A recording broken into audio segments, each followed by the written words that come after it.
You are listening to the Backyard Philosophy Podcast, a podcast where a couple friends sit and talk around the fire after everyone else has gone to bed. Grab a drink and join us as we discuss everything from famous explorers, artificial intelligence, and what is the meaning of life.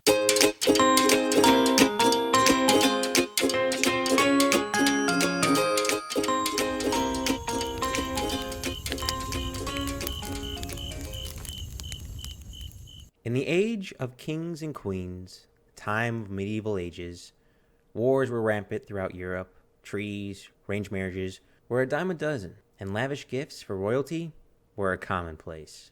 So a question arises, what do you get a king born into a powerful family and has the world at his fingertips since the age he was 9? Well, you give him something from a foreign land, something that is one of the scariest things during the time period and even scary during the modern era. But before I tell you this gift and what ensues along with it, Mick, how are you and what are you drinking? I'm great, and I am drinking some Busch Light. How about yourself? Well, we're in the medieval ages and I'm drinking some Babylon bourbon, so I'm always a happy camper. Babaloon? Baboon. Baboon? Babylon or Babaloon? Nope, Okay, Babylon. I thought you were just stuttering again. Nope, that's the... Well, wait until later in the podcast when I have to pronounce some of these names. We start with Henry I of England, who, sometime during his life, between 1068 to 1135 AD, made, established, and started a tradition, in sort of words, a park, place to keep foreign animals he was given, purchased, and occasionally hunted. In the first zoo/hunting grounds established by Henry I, there are said to be leopards, lions, lynx, a camel, and a porcupine.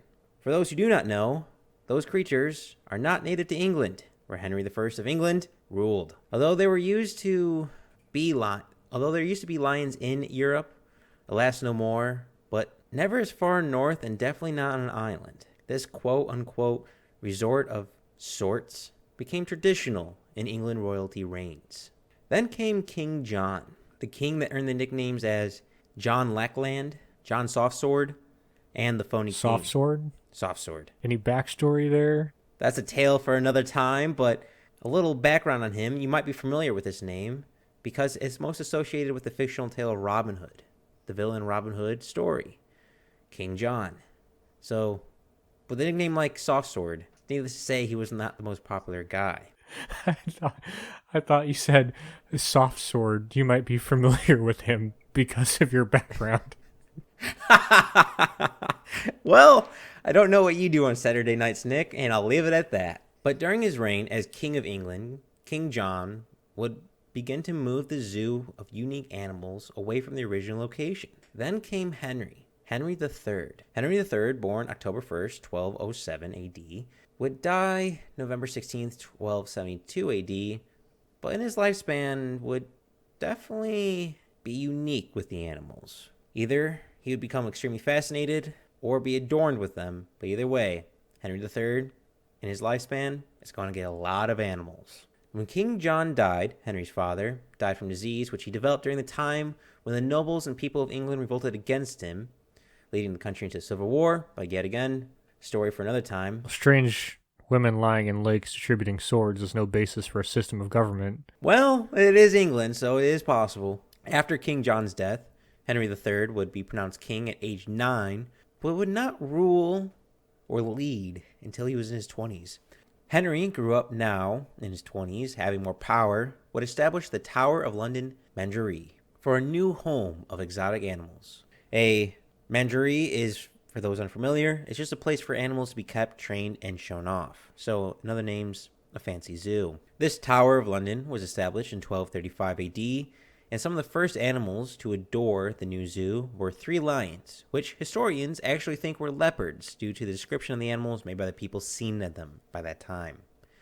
You have to remember, ladies and gentlemen, the internet did not exist, education and traveling was not common, so not knowing what animal, especially when it was brought in by a foreign leader, is kind of pretty common. These 3, well, we'll just call them cats for now since we actually don't know what animals they are. These 3 cats were given by Emperor Frederick II. The reasons why I could not find in my research, perhaps source support, celebrate, or simply just doing what royalty does. But the 3 cats to represent the 3 lions on the English flag, I imagine had some symbolism in it. With Henry's new tower which was not just a tower, but a small villa, I guess is the best way to describe this area, it started to get filled. Lions or leopards, exotic birds, camels. Each time the royalty showed off their richness by getting another exotic animal, they gave it to Henry III. But some animals, I say, definitely outdo the others. In 1252, Henry was given a gift by King Hanak of Norway. I hope I pronounced that right, as it's hard to spell. Definitely a unique gift. And Nick, you want to take a guess at what this exotic animal could be? Is it a reindeer from Norway? It is from Norway, and it's not a reindeer. It has 4 legs? It has 4 legs. Oh, we're playing 20 questions. I love it. Is it from Norway, or do they get it from somewhere else? It's a good question. I should probably know the answer from it, but I'm guessing they probably got it from Norway. Some kind of mountain lion? No, but you are right with the predatory part. In 1252, King Hanak of Norway would give Henry III a polar bear. As one does. That's right, a polar bear. Henry had a pet polar bear. Boy, sometimes it's good to be the king. What? I have so many questions. 1, how the hell did they capture a polar bear? 2, how the hell did they transport a polar bear? But the main reason the king of Norway at this time was giving Henry this gift is because the king of Norway was expanding his territory to Iceland and Greenland, kind of experimenting, and since that's very kind of close to England, wanted good ties with them, trading routes. So a polar bear, which is in this time still mythological almost to the Norwegian people, a status symbol is a better word choice. But I imagine that was pretty much everyone's entire first time of seeing a polar bear in England. I mean, Nick, imagine being a poor peasant working the fields, and all of a sudden you see a white, huge, apex. Polar bears, I believe, are the largest of the bear family. You have to shit bricks seeing that in view. So you're just out there toiling to the fields, and I didn't vote for him. And this fucking polar bear walks past? I mean, do you think they had it on a leash? Or, like, what cage did they construct to move this thing around in? Can you imagine being the guy who's moving this fucking bear around? Like, all right, you got this polar bear in Norway, and just, get it to England. Imagine, or either they had to transport it by land or by sea. Well, eventually it had to get on a boat. Imagine being on a boat with a polar bear. I imagine everyone's climbing the mast to keep away from it. But you are sort of right of on a leash, but a little bit more sad. This polar bear, unfortunately, didn't have the best life. Yeah, no shit. It lived in England. It went from a cold tundra to a rainy wetland. Constantly chained up to keep it in this makeshift zoo. And also chained up, I imagine, to stop it from eating any people. It most likely was malnourished, and for an attempt to keep it fed, they allowed the polar bear into the river Thames to hunt fish. So once again, I can't imagine being a poor fisherman, rowing my boat, and seeing a white polar bear emerge from the water. What year is this again? This is 1252. Okay, so it's probably, the river's not as sewagey yet as it will be. So that's good, at least. It's good at least, but usually when I'm in the water, Nick, depending on where I'm at, it's sharks, squids, barracudas. But never have I thought to myself while fishing or rowing a boat that I wonder if there's a polar bear in the water. And apparently the, zookeeper had a good relationship with the polar bear because he was even able to once in a while put a muzzle on it to take it out. And balls of steel to that man to try to muzzle a polar bear in an age where they didn't have anesthesia. It's like the guy in Jabba's palace who cares for the Rancor. Yeah. Balls of steel. The polar bear was Henry III's crown jewel at his weird zoo. Yeah, see what I did there, Nick? Crown jewel. Saw what you did. We're going to float right on by. Hey, float on by, fisherman. There we go. For many years, until the year about 1255 rolled around, the polar bear was the crown jewel. 3 years after getting the polar bear as a pet, the King of France sent a rather large gift to Henry. The King of France sent over an elephant. I want to remind everyone again, elephants aren't native to England. And if I'm not mistaken, they're not even native to Europe. So either they captured an African elephant or an Indian elephant and brought it thousands of miles in a time where there was no fast form of transportation. How they did it, no idea. Well, anyhow, this elephant would live at the tower complex, but sadly only lived a few years. Maybe malnourished again, cramped conditions, probably not the best for an elephant.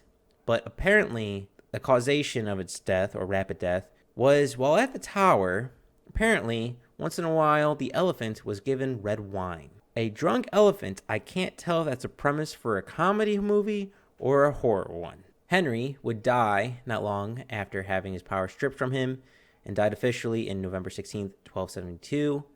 But the zoo would continue. Next to come along to keep the zoo going would be King Edward I, sometimes better known as Edward Longshanks. That's right, the same King Edward who would kill William Wallace. King Edward in 1277 would construct a semicircle cage area. Not sure how to classify it, but it was for quote-unquote beasts. This new pen would be nicknamed the Lion Tower. The Lion Tower was guarded, not sure for the animals' sake or the people's sake. In fact, if you were in the 1300s and wanted to visit the Lion Tower, you'd have to wait for a drawbridge to fall, cross a moat, and be watched by armored guards. For there are more animals that came and went, not exotic as a polar bear or an elephant, but still lions, leopards, hyenas, other jackals. I mean, it was crazy what this Lion Tower had. And it would continue like that. And no extreme exotic animals would happen until the year 1622, when James I took over. He would refurbish the Lion Tower and edit it so people could easily see the lions and other beasts, and apparently improving the lions' living conditions, kind of making it a tourist spot. And during James I's rule, he would add 3 eagles, 2 pumas, a tiger, a jackal, leopards, and much more lions. A puma? I think it looks more like a warthog. I'm also trying to figure out how the hell do you capture a tiger and bring a tiger all the way to England? This trend would continue, and some document cases of zookeepers, soldiers, and visitors occasionally getting maimed and killed started to pop up. I imagine it happened in the early days of the zoo, but I couldn't find any records supporting it. Still, after the killings of the zoo kept on going. Till about 200 years later, where in either 1826 or 1830, I found conflicting dates at that time, the government would decide to relocate the zoo once again into Regent's Park. About 150 animals were moved from the tower to the new park. The rest of the remaining animals were sold either to zoos, circus, or rich people. With the animals out of the Lion Tower was soon demolished. Nearly another 2 centuries would pass till something I found truly unique happened. In 2010, the historic Royal Palace commissioned an artist by the name of Kendra Haste, who created 13 metal wire sculptures of the animals at the Tower of Meereen, Henry's Tower. Animals that were once there. The sculptor sculpted baboons, lions, an elephant, and of course, a polar bear. These sculptures, at least to me, gave a perspective of the cramped living conditions these poor animals have, but yet the amazement to think of these foreign animals living in a foreign land and this craziness of the world. You can still see these sculptures today, and it begs the question, Nick, if we're ever in England, you want to go see a polar bear? I mean, I've seen a polar bear, and I've done it not in England. So if I am in England, I guess I don't really need to see the statue of...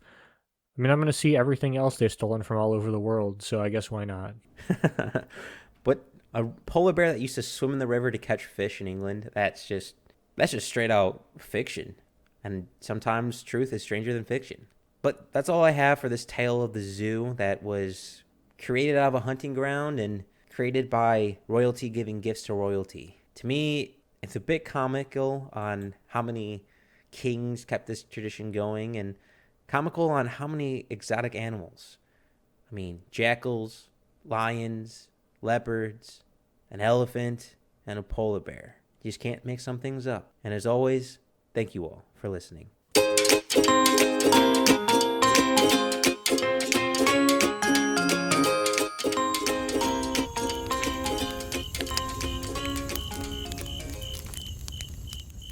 thanks for listening to the Backyard Philosophy Podcast.